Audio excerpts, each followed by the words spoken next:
طيب جالي اكتر من سؤال يا كابتن محمد، عايزين نعرف ايه الفرق بين تمارين المقاومة وبين تمارين الكارديو. ايه تمارين المقاومة وايه هي تمارين الكارديو، ايه تعريفهم، ونستخدم دي ولا دي. في حلقة النهاردة هقول لك كل حاجة عن الاتنين وتستخدم ايه وما تستخدمش ايه. يلا بينا نتكلم. احلى مسا عليكم يا فورم، عاملين ايه؟ يا رب دايما تكونوا بخير. هنتكلم النهارده عن موضوع ناس كتير ممكن ما تكونش عارفاه، ايه الفرق بين تمارين المقاومه اللي هي لعب الحديد وتمارين الكارديو. اول حاجه تعريف تمرينات الكارديو. تمرين الكارديو او الكارديو فاسكولار انك بتعلي معدل ضربات قلبك بشكل كبير لفتره زمنيه معينه. امثله على تمرينات الكارديو اللي ممكن تعملها جوه الجيم وبره الجيم. بره الجيم ممكن تعمل حاجه كويسه جدا زي السباحه، زي الملاكمه، زي الجري، زي المشي بسرعه، الرقص. حاجه جوه الجيم انك تستخدم العجله، تستخدم الستير ماستر، تستخدم الاورب تراك. الحاجات دي كلها بتعلي معدل ضربات قلبك. نخش على النقطه اللي بعد كده وهي اهميه تمرينات الكارديو.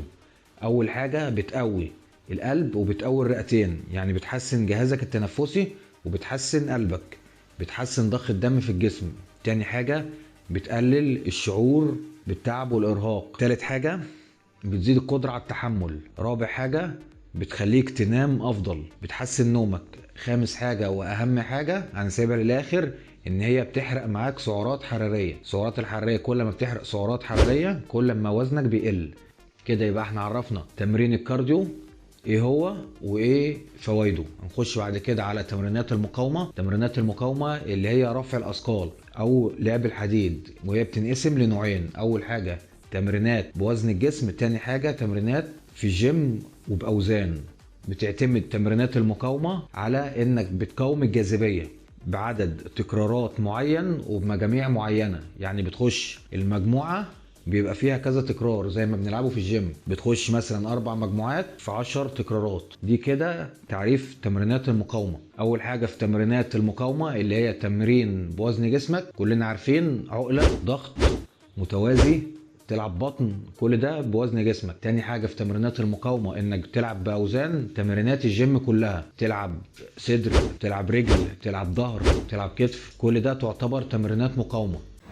فوائد تمرينات المقاومة: اول حاجة هتحرق معاك سعرات زي ما اتكلمت قبل كده، هتحرق سعرات يعني وزنك هيقل. تاني حاجة هتزود عندك الكتلة العضلية، هتزود لك كتلتك العضلية جدا. تالت حاجة هتزود كثافة عظمك. يبقى احنا كده عرفنا تمرينات المقاومة وقلنا فوائدها.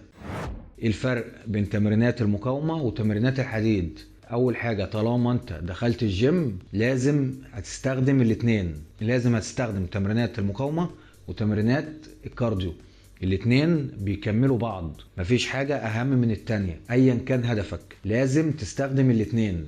عايز تخس، عايز تزيد، عايز تعمل اي حاجة، لازم تستخدم الكارديو مع تمرينات المقاومة. هقول لك ليه لازم تستخدم الاتنين. اول حاجة بالنسبة لتمرينات الكارديو هتقوي قلبك زي ما قلت، هتقوي رئتك. الحاجتين دول هيحسنوا ادائك في الجيم جدا وهيرفعوا لياقتك. واللي هيتريق عليك بعد كده ويقول لك عضلة القلب ملهاش تمرين، قوله لا يا ابو لسان طويل، ليها تمرين. لا يا ابو لسان طويل، لا يا ابو لسان طويل، ليها تمرين، وهو تمرين الكارديو. تمرينات الكارديو اللي هي التمرينات الهوائيه اللي احنا لسه معرفينها بتقوي قلبك بنسبه ما حصلتش. ايا كان انت داخل الجيم تعمل ايه، لو عايز تخسر دهون لازم تستخدم الكارديو مع تمرينات المقاومه. الاتنين بيكملوا بعض. لو لسه داخل الجيم جديد ووزنك تخين ومليان والكوتش قال لك هنستخدم الكارديو لمده 3 4 اشهر بس، هيقول لك اطلع على السير ساعة وما تلعبش حديد، اعرف ان هو ما بيفهمش حاجة. اول حاجة لازم تلعب تمرينات مقاومة اللي هي رفع الحديد حتى لو اوزان قليلة مع تمرينات كارديو. وتمرينات كارديو تبقى بنظام تدريجي، يعني اول اسبوع تلعب لك 5 دقايق، الاسبوع اللي بعده تزود تخليه 10 دقايق، اللي بعده 15 دقيقة، بشكل تدريجي. لما يقول لك اطلع لي ساعة على المشاية اعرف ان هو كده هيضرك. انت بعد ما اول اسبوع هتطلع كل يوم ساعة على المشاية، هتعمل ايه بعد كده في الاسبوع التاني؟ جسمك ذكي وبيتعود بسرعة على الحاجات اللي انت بتعملها. هتقعد بعد كده طول اليوم على المشاية، مش هينفع. كل حاجة بالتدريج، كل حاجة بالعقل. وكمان في دراسات اكدت ان تمرينات المقاومة بتحرق سعرات حرارية عالية جدا، وبيفضل جسمك يحرق في سعرات لمدة يومين و3 بعد التمرين. يعني لو انت تخين وعايز تخس لازم هتلعب تمرينات مقاومة.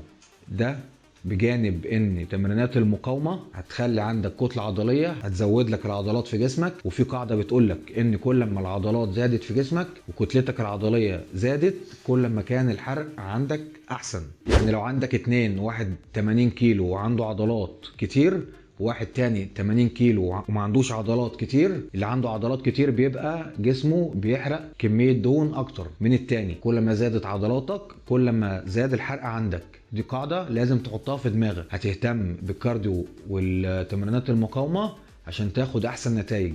الهدف التاني لو انت داخل الجيم وانت رفيع وعايز تزيد، هتعمل الاتنين برضو. ما تهملش الكارديو. الكارديو هيحسن لياقتك، هيحسن قلبك، هيخلي ضخ الدم وكمية الاكسجين اللي داخله جسمك اكتر، وهيحسن رئتك. يعني اما الاتنين دول هيتحسنوا كده، ضخ الدم هيبقى احسن، تنفسك هيبقى احسن، يعني كمية اكسجين هتوصل للعضلات احسن، يعني كمية عضلات اكتر.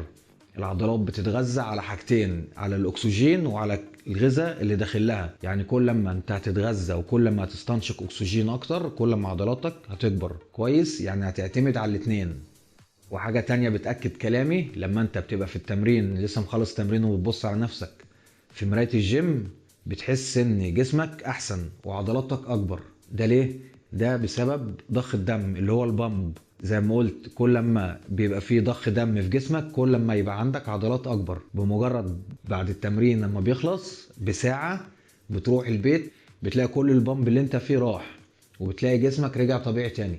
حتى الابطال قبل المسرح لازم بيسخنوا ولازم بيضخوا الدم في جسمهم عشان يبقى شكلهم احسن. خلاصة الحلقة، ما ينفعش تهتم بالكارديو وتهمل التمرينات المقاومة. الاتنين بيكملوا بعض، الاتنين في حلقة. لازم تهتم بدي وتهتم بدي على حسب هدفك. كل واحد مننا على حسب هدفه يقدر يستخدم الاتنين.